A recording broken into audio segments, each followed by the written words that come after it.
So I can't believe I have to make another video telling people why they shouldn't buy stolen cars. Now, this is probably the fourth video I've made on this subject, but every single month I get multiple calls, emails, DMs asking me, hey Lucky, how do I get a title for a car that I bought off this Facebook market group? What's the deal with these types of cars? They're really great deals. I bought 2 of them. So today I'm going to be talking about a lot of the scams that you're going to be seeing on Facebook Marketplace, Craigslist, OfferUp, and other places. Now, unfortunately, every time there's an economic downturn, all these scammers start to come out of the woodwork because they need to make some money.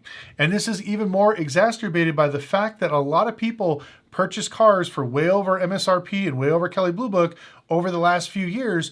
And now when they try to get rid of them or sell them, they can't get rid of them because they owe too much money onto them. So what do you do when no bank wants to, get you to refinance and no dealership wants to take it in for a trade-in? Well, they either crash it and do insurance fraud, or they do the next best thing. They just sell it on Facebook Marketplace with no title. And this brings us to the question that we're going to go in today. Are a lot of these cars stolen, and why does it happen so often? So unfortunately, I had a subscriber message me on Instagram telling me that he purchased a 2021 G-Wagon for 30 grand from a guy that basically said the owner got deported and this G-Wagon was basically left by itself. And he doesn't know if there was a lien on it, if, the possibility it's a clear title. And so the guy thought, well, $30,000 for a $120,000 car, it definitely seems worth the risk. So he paid the guy and messaged me asking me, is there any way I can get the title? And I told him, unfortunately, with those types of cars, you have to be extremely careful because we don't know the history of the car. I hear this a lot. Oh, the guy got deported, the guy left the country, whatever the case may be. But what happens is, just like this one, when I told him, did you run a Carfax on it yet? He said no. He found out that the vehicle was actually reported stolen. And so I told him, you need to drop that off to the police department. You better call somebody because, if you get caught driving that car, they're going to arrest you. And he starts getting upset. I paid $30,000. I want my money back. I'll give it to them if they give me my 30 grand. I was like, dude, they're not going to give you 30 grand. They're going to literally take you in handcuffs and take the car from you. So I wound up reaching out to this guy on Facebook, which of course was a fake burner account and everything else. But that's one of the things I want to tell you guys about is you never want to buy these cars that are missing titles or don't have titles, because a lot of people will tell you the exact same story. Oh, I lost the title, or, there's an actual lien on the vehicle. So you could drive it. I paid the extra months of registration so you could drive it around. And a lot of people are like, wow, I'm getting a $100,000 car for, way back a book. It definitely seems like it's worth the risk. But the downfall is a lot of these people are either stealing these cars from other people, or they're the actual owners that sell them to you. And once you take off and give them a little bit of money, they either call the bank and call the insurance company, say that it was stolen so they can get it off their credit. And now the problem goes to you. I don't know if you guys remember my last video I did about this subject. The guy paid over $125,000 to get a Lamborghini Huracan that he thought he was getting way back a book, but it was up for repo. So he paid all that money, was driving it around. The repo guy found it, took it, and he couldn't get any of the stuff in the car back or the car itself. So he wound up losing over $120,000 because he thought he got a $250,000 Lamborghini for 120 grand. That's why I tell people it's simply not worth it. If it looks too good to be true, normally it is. And that's why I figured I don't have to make these videos. But unfortunately, like I said, as the economy starts to grind to a halt and people are getting desperate and they don't want to buy a regular car, why buy a $20,000 Toyota Camry when I can give somebody 20 grand and get a, no title or no striker freaking BMW M3?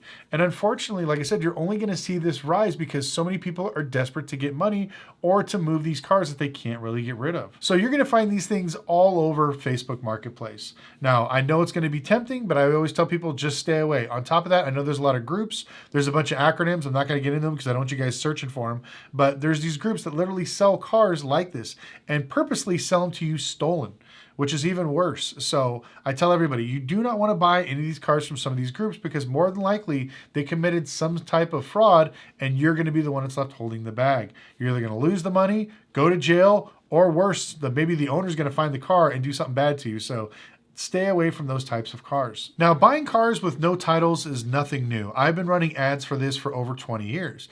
It's a little bit different when it comes to dealers. Now, dealers, I can actually call the DMV. I can check to see if there's a lien holder. I can check to see if the car is stolen really quickly. I can do all this from just my cell phone. It's fairly easy. It's simple to do. But when it comes to regular people, you really can't do that. You can't check. So if somebody's offering you to sell a car, How do you verify this? Well, the very first thing you want to do is pull a Carfax, because most times if they report it stolen, if it's over 7 days, you could actually pull a Carfax and it should pop up on there. You could ask them, where was the car registered in? Where was the last state the title was issued in? And then you verify that with Carfax. So if he says he's from California and he's selling you the car because he lost the title, but the car was registered in Texas, now you know he's lying. On top of that, you can get some title information from there that you can go to the DMV and see if that information is correct.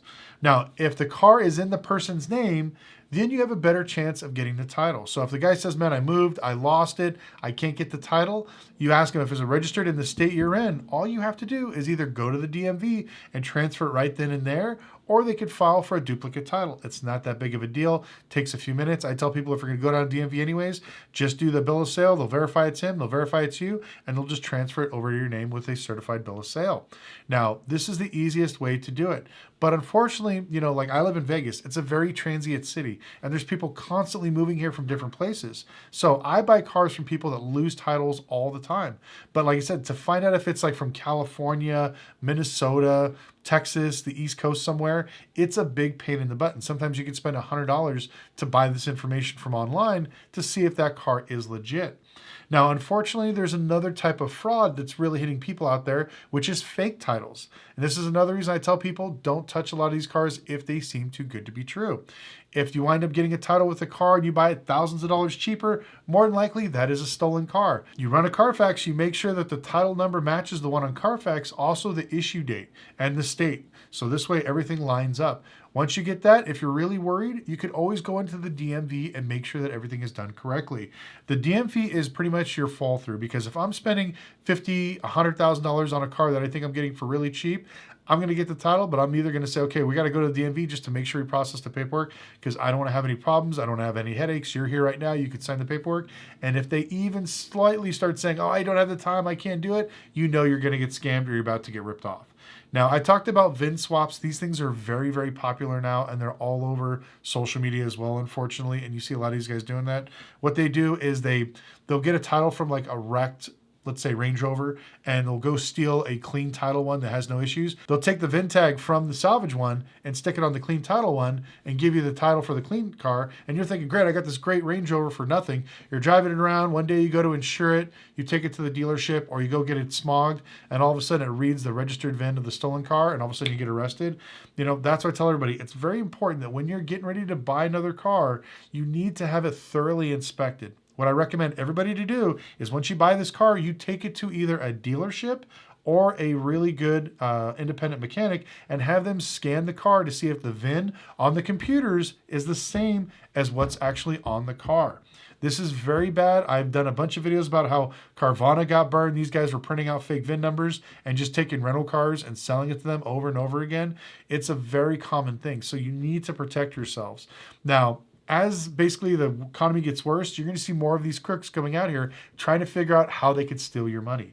So please stay away from these, no title, no striker cars. Don't buy any of these cars that seem like it's too good to be true.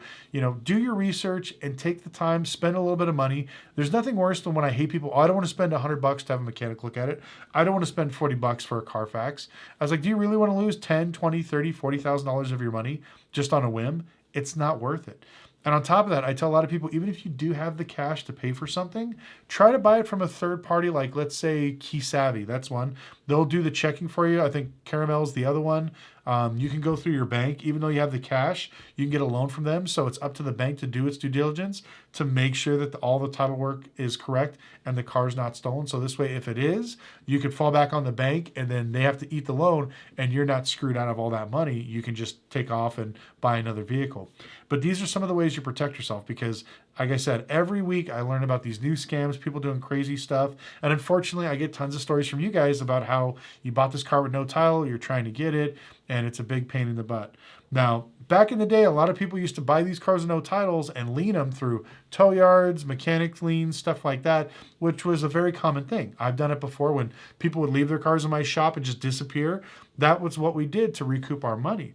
But banks are smart. They're not dumb. If you throw a lien on it, they're going to ask why. They're going to want some sort of documentation or proof that you actually either towed that car, fixed that car, or did something to it. Now, back in the day, if you used to send this paperwork, the bank would just let it go and they wouldn't even care. But now, every single bank that I know is literally fighting these things because they know most of them are fraud. And if you get caught, they will literally take your repair license or shut you down, or you're going to get raided by the feds, one or the other. But that's some of the things they're doing because they know that every time, like I said, there's an economic downturn, all these scammers are going to come out trying to lien all these cars and do all this stuff. Now, I don't know if you guys remember the Rolls-Royce Cullinan I have in my backyard that I'm working on now that we should have it up for sale here this next week. You know, that was the same thing. The guy took the insurance money, spent it, left it at the shop. The shop thought it'd be an easy, I'm going to lien it for $30,000 and you're either going to pay me 30 grand or I'm going to get the car. And the bank actually went and sued him and got the sheriff to go down there and freak the guy out. So he wound up giving the car back. But these are the steps that banks are going to go through to make sure that they can secure their collateral, because the days of just doing all this shady stuff doesn't work anymore. So if you're thinking about buying a car with no title, please take the time and think again. It's not worth the headache. It could be possibly stolen, or like I said, you think you're in the clear, you run the Carfax, and then 2 months later, they report it stolen. Or you're driving down the street, one of the repo guys runs your plate, sees that the car's up for repo, they pop it, you lose all your money, you know, or even worse, maybe they stole it from the wrong people. You're driving down the street one day and all of a sudden people start shooting at you because they think you're some narco that, you know, represents another cartel and you took their car. So it's not worth it. Stay away from that stuff. And then on top of that, if you think you're going to get it from the DMV, registering in Montana, all these other little loopy hole things that you guys think, that stuff is gone. It's played out. You can't do it anymore.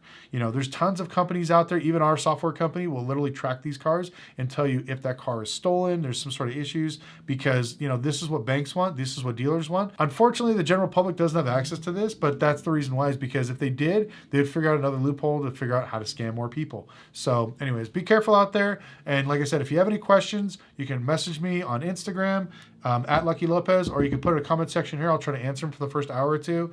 But please stay away from these cars. And like I said, don't get yourself into that trouble. And a lot of times, if you reach out to the bank and you could possibly work out a deal, I've bought in some cars like that where the customer owed way more money. They were just going to give it up. And I reached out to the bank. I'm like, hey, look, this guy, he doesn't have the money. He's going to repo it. You can take it to auction if you want, or can I buy it from you for $20,000?